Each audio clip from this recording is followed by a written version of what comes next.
one, action!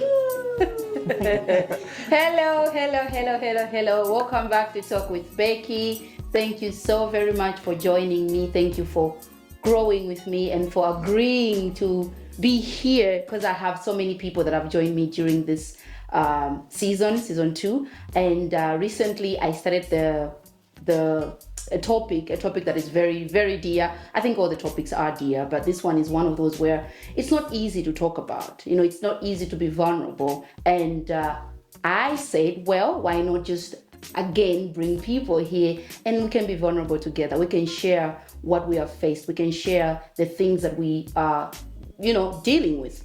And today I have someone really, really, really special. And this episode itself is special because there were lots of okay, maybe today or no, maybe next week. And finally is here. Ladies and gentlemen, I welcome you to Talk with Becky Clinton. Yes. Thank you so much for coming to Talk with Becky. Thank you for having me, and thanks for your patience. Like you said, we rescheduled enough. So I'm glad to be here. Yeah. So we started, or rather I started talking about the battles we face.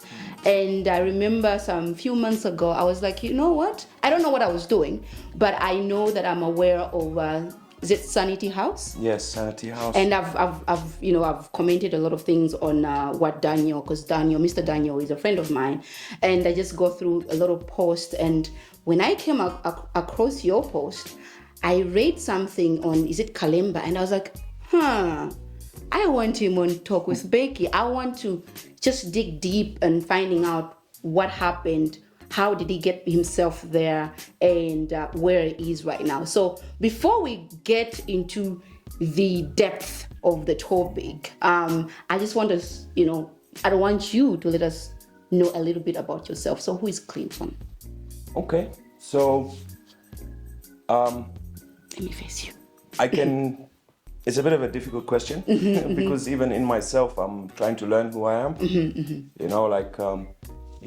I took, like you said on Kalemba, I took drugs for so long, 14 years of my life, it became my identity. So in myself, I'm trying to learn who I am. So when you ask who I am, I'm also trying to figure that out. But I know right now, I'm a man who is a bit more confident in himself. And I am currently helping people who struggle with addiction as well. So that is what I do, but as for who I am, it's a bit difficult. It's a journey. Yeah, it's a journey where you learn every day. Yes. That, okay, today I'm more confident. Today I fought this battle today or tomorrow. Because like you said, it's a journey. And I think most of us, there's a certain point where we feel like we really, really know ourselves until we face something like, oh, I didn't know I could overcome something this. Comes up. Yeah, it is a journey. So now walk with me. Let me just understand how it started, because you said you've battled with drug addiction for 14 years, right? Yes. How did it start? Okay, so the reason it started, as I can pinpoint it, was some childhood issues that came up. I won't really go too deep into that, but some issues from family, and this might have not been too hectic at the time that it happened, but because I didn't have the correct coping skills and I didn't know how to properly deal with these issues that happened in my childhood, and I didn't feel I had anybody to turn to talk, because I was a very quiet child. I never spoke about my feelings. I felt that I didn't want to bother anybody. If I speak to them, I felt like I would be a problem, I would be a trouble. So I would push these things down, and because of this, it led me to unhealthy coping mechanisms, where I started smoking weed when I was in grade 10. I was about 15 years old. I started smoking weed. And in the beginning, it was to suppress these feelings, and it used to help me boost my confidence, because I felt I had no self-esteem, I had no confidence, and this came also from my childhood. I felt, I won't say neglected, because I had good parents, I had a good upbringing, but I felt like I wasn't stable in the sense of I didn't have a male role model there for me. So this now led me to have confidence issues, and this now led me to seek acceptance in the wrong people that now led me down this path of addiction, led me to drugs, because I'm telling you, the person that can make you feel the most accepted is the drug dealer when you've got money. Wow. You know?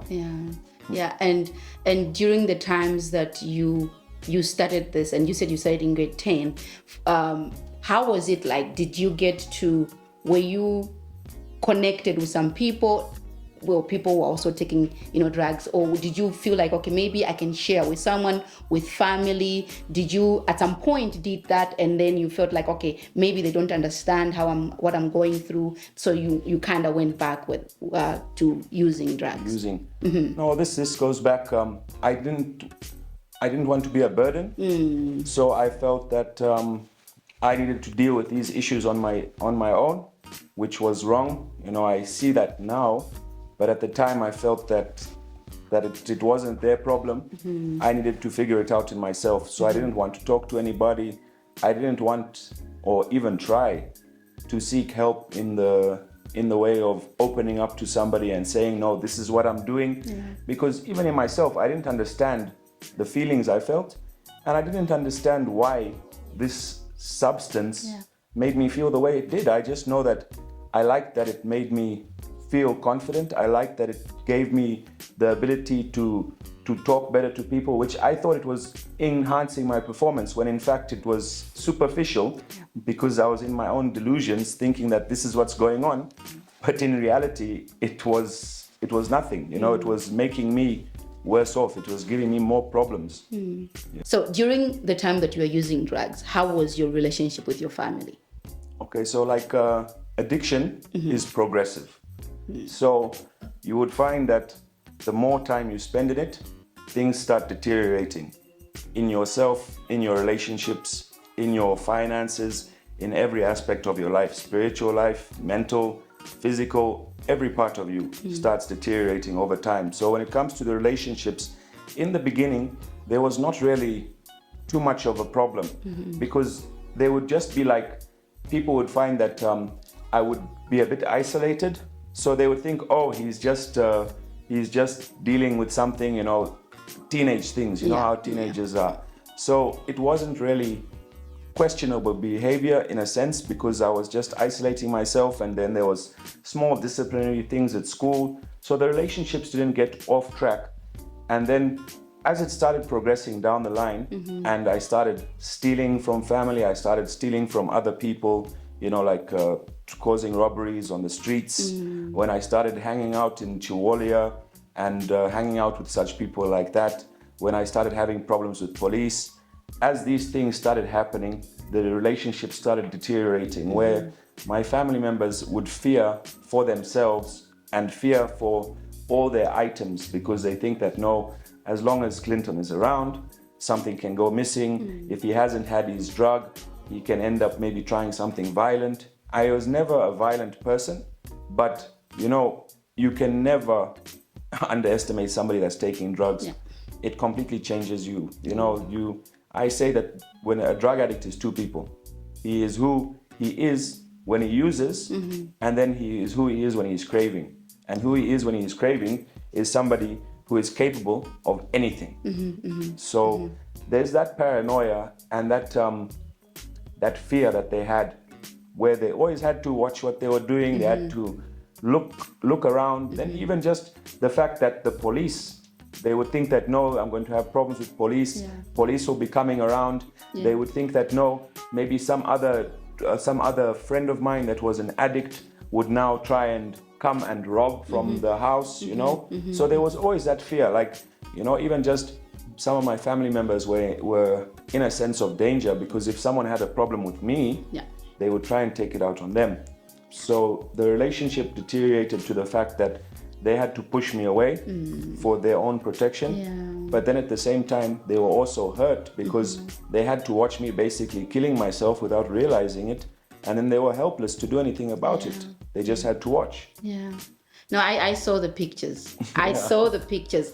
And the person I'm talking to right now, and the pictures I saw, I was like, wow, that is a lot of difference. You can tell that this person is not even themselves. And now I'm talking to you right now, I'm like, there's been a lot of work. There's been a lot of work. And when did that work start? At what point were you, or did family say, okay, you know what, it's either this or nothing? Did you start and stop, or how did it all start?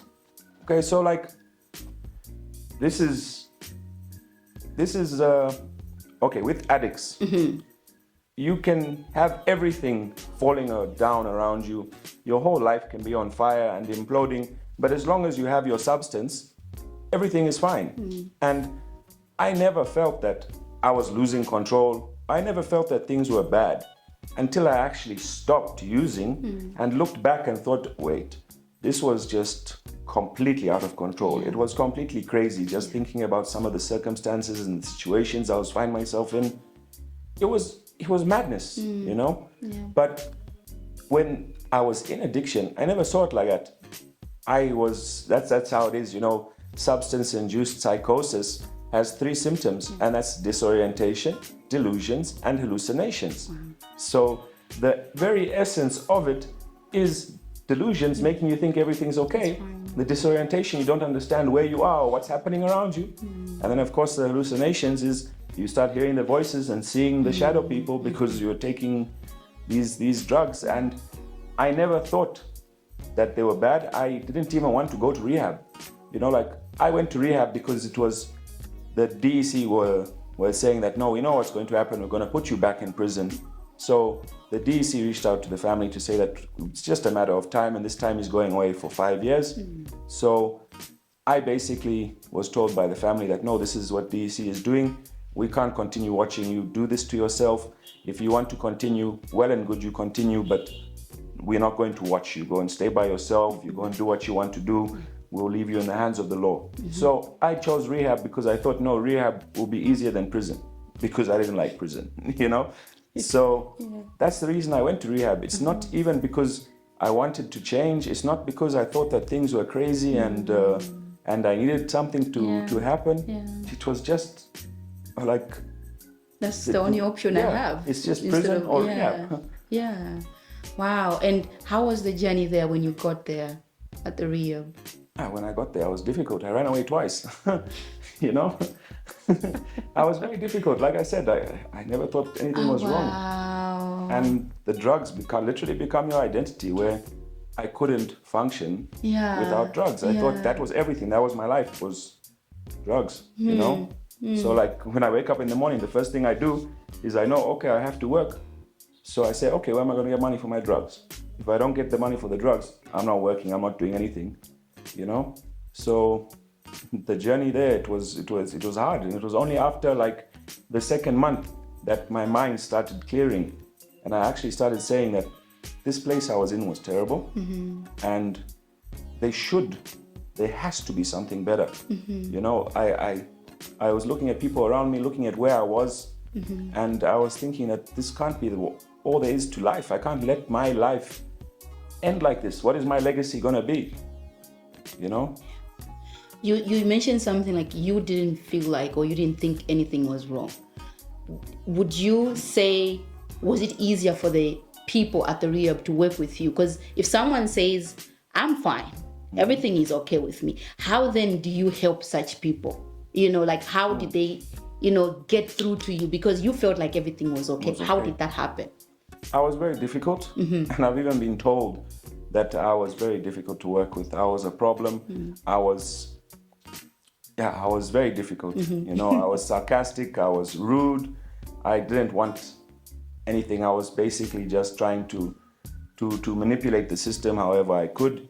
So I was a big, troublesome guy. You know, it was difficult. They've even told me that it was difficult. But this is where I say that the reason it actually worked was because they took the time to guide me and show me. And you can sit with an addict and you can tell him anything you want. It won't change anything. You can tell him 1,000 words, you can tell him all the beautiful things, you can tell him this is how it is, and you can be completely honest, but it won't change anything, because as long as it's going against the substance that he believes he needs to have to survive, it won't help. You need to actually show them, take the time. You can't tell them that they need to change their life. Show them, this is how you do it, and you don't push them. You know, you don't push them to say, no, you will stop using these drugs, you will stop doing.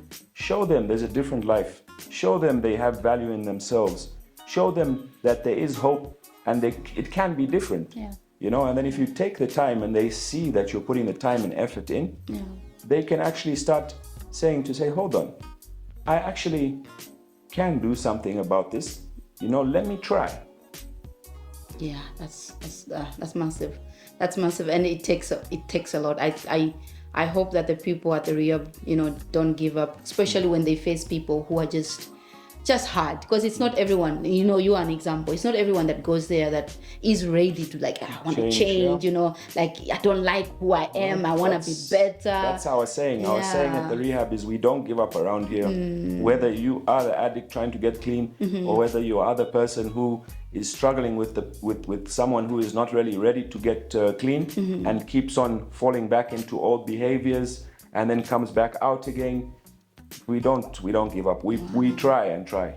Wow. And how long were you there at the rehab? I was there for 6 months. 6 months. Yes. 6 months. That's half a year. It sounds like a lot, but if you compare it to 14 years of taking drugs, and if you count out of that 14 years, 10 of those years was every day, consistently having to use heroin and cocaine every day for 10 years. So if you compare the 6 months to that 10 years, it's literally nothing, you know. It's just... You have a point. And if one has to go through a year or 6 months or 2 years to just clean themselves up and just be a person that they feel like, I think I like what I'm seeing in the mirror. I think that is worth it. And from you being there for 6 months, how did you now find yourself being part of the team? Okay. First of all, I'll bring up 12 steps. AA, Alcoholics Anonymous, NA, Narcotics Anonymous. They have a 12-step plan to help people who are trying to find recovery, you know, trying to get out of the struggles of addiction. And the 12th step is to give back, to help another struggling addict. Not going to the bars or to Chiwolia and saying drugs are bad, stop drinking, come out. No. But giving back to go and help someone who is struggling by giving them hope. Go and try and help somebody who wants to stop and genuinely wants the help. Guide them. You know, at least if not anything else, just be a bit of a pillar of strength for them. Yeah. You know? Yeah. And that now kind of led me to say, yes, I want to give back, because even in myself, I wanted to help people. Yeah. I was just motivated more than anything after becoming clean, because I was told, look, you've been through this journey, you've struggled a lot, you know what it's about, you know what this stuff does to a person, and you know what it takes to come out of it. Yeah. So they gave me the opportunity to say, because you're so well known, and the way people know you in this drug world, when they see you, they'll see what you've become and where you've come from. It can give people a bit of hope. So that's what kind of led me to do it in myself. I had a passion to help people, and then the opportunity was there. So when it came up, I just took it. Wow. Yeah. And how long have you been there? Since, like, how long have you been? Well, I first entered Sanity House in 22nd November 2023. Okay. And I've been there ever since. Ever since. I literally came out of rehab, and I was out for 1 week, and then I went back, and I work in the day. I work at the NGO side of Sanity House, which we help active addicts with healthcare services, not necessarily to stop them from smoking drugs, but life preservation is our focus. To help them make sure that, okay, if you're doing this, at least do it safely, make sure you're healthy, make sure that the people around you are not being damaged to an extent. You can't stop the damage completely, but try and reduce harm reduction services, basically, in a sense. And then at the evenings or on the weekends, I'll be an addiction counselor at the Sanity House, the actual rehab itself, the private sector of it. And I would try and help the guys with their specific needs that they have at the rehab, try and guide them through the journey, be there for the ones that are struggling, specifically the ones struggling to come off of heroin, because I know what it takes. So try and be there for them, counsel them, talk to them, just simple things. You know, it could be a simple thing of just getting somebody a watch. It could be like a 50 kwacha for you, but for him, it gives him a sense of pride because he has that feeling of ownership that this is my watch, you know? And then it can make him feel good about himself because he feels that I'm looking good. That gives you a motivation to want to do more, you know? Oh, that's nice. And what has been the experience like, you giving back? You know, like you said, how has that been like? It's been interesting.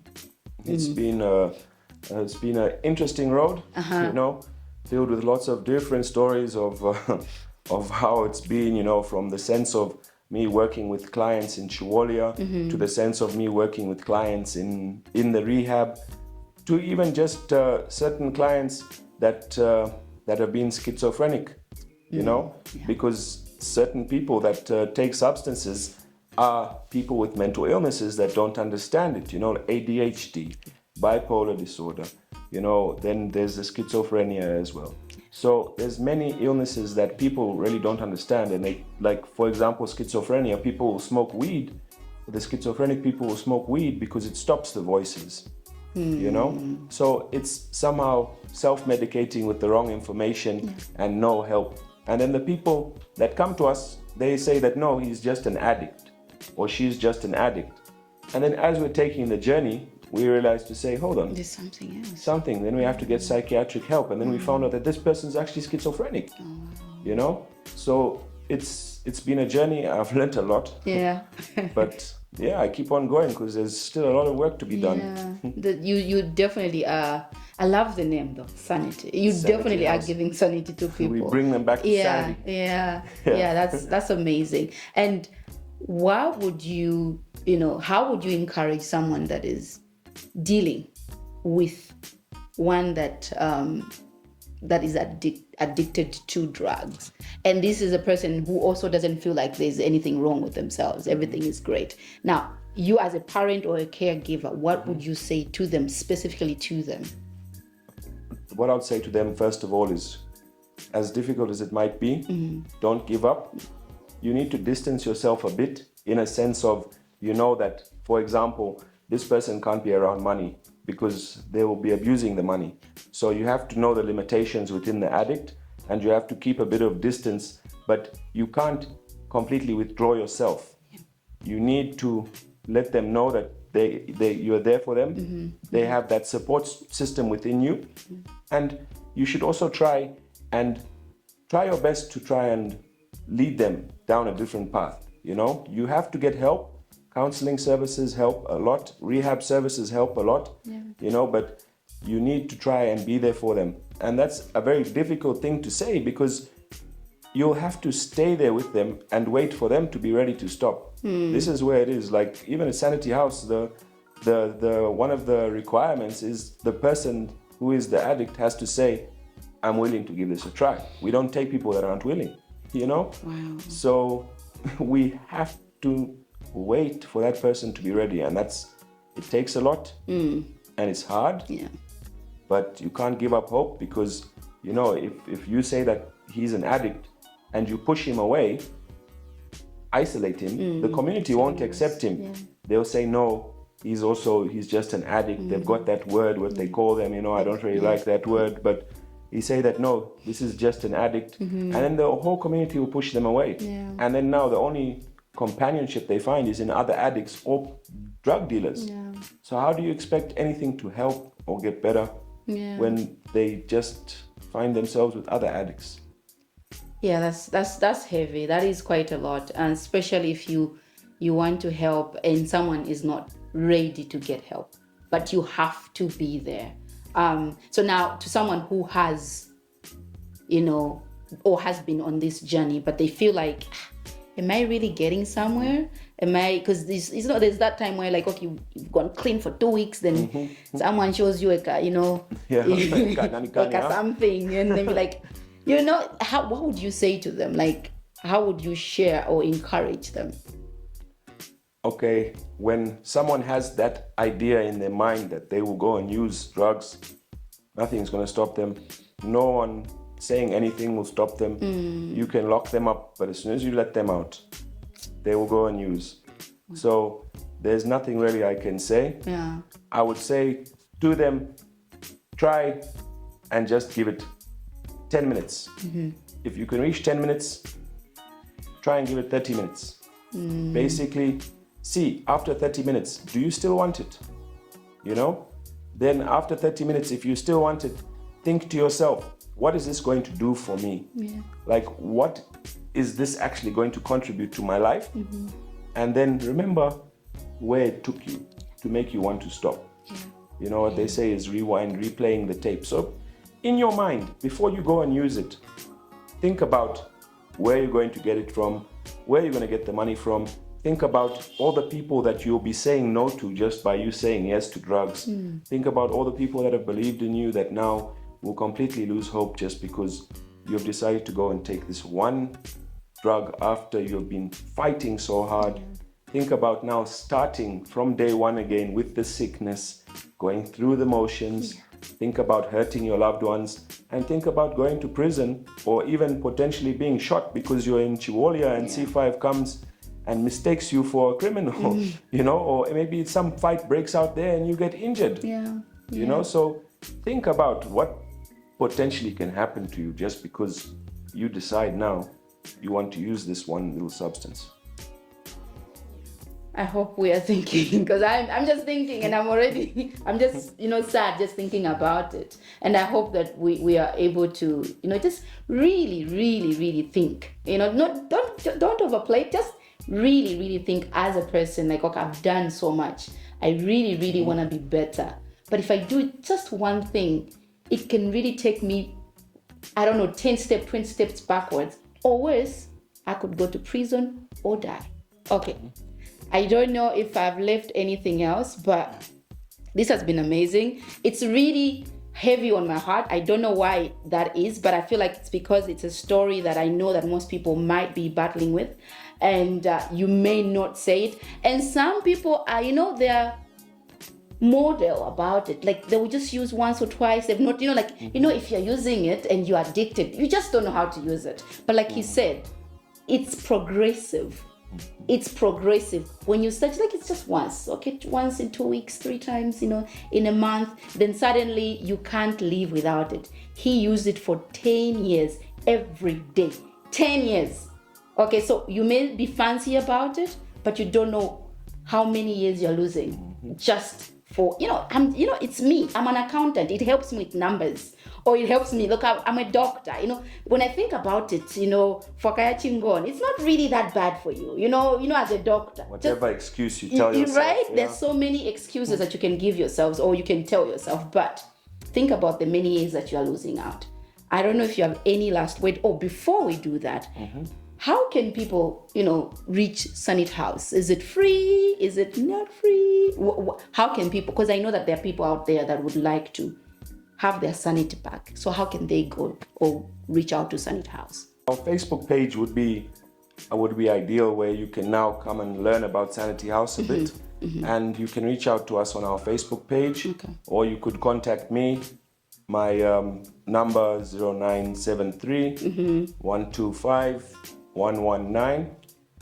And when I say that Sanity House is not exactly free, but we do pro bono cases. Okay. Every 6 months we have a new intake of people that we do for completely free. We offer everything. The only thing we expect from the guardians or their caregivers is for them to buy them clothes and some small little toiletries. Okay. But food we provide, housing we provide, therapy we provide. Okay. But it's a limited amount of cases because this is not a funded endeavor, though we're looking for funding for. We're hopeful to open a rehab that's completely funded, and we can bring in the full house of people to be completely pro bono. But until God grants us with that ability, right now we take on 8 people every 6 months. Okay. And the issue is 6 months is how long it takes to rehabilitate one person from beginning to skills development and reintegration. So it's a long time, and this is where it's a big investment, and it's hard for us just to do it by ourselves with any other support. But then there are other services that are free. There's support groups, there's AA, there's NA. So this is Alcoholics Anonymous, for example, is a support group that meets online and in person.